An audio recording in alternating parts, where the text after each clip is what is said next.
ஒரு நல்ல மதிய வேளையில காகம் ஊர் ஃபுல்லா சுத்தி திரிஞ்சுது.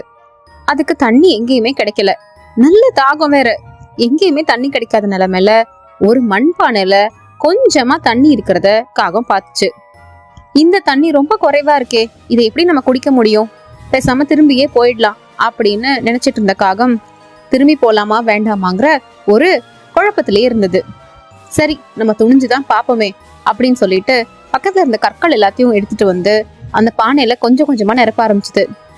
பானையில அடியில கல்லெல்லாம் போக தண்ணி மேல வந்துச்சு. ஒரு வழியா காகத்துக்கு தண்ணீர் கிடைக்க ஆரம்பிச்சது.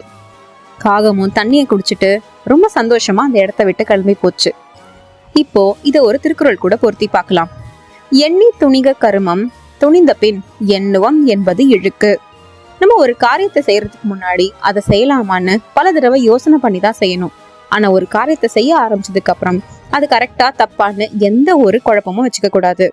காகமும் அது எடுத்த காரியத்துல பின்வாங்காம முயற்சியோட கற்களை போட்டதுனாலதான் தண்ணீர் மேல வந்து தண்ணியை குடிச்சுது. குறள் எண் 467, தெரிந்து செயல் வகை அதிகாரம். நன்றி, வணக்கம்.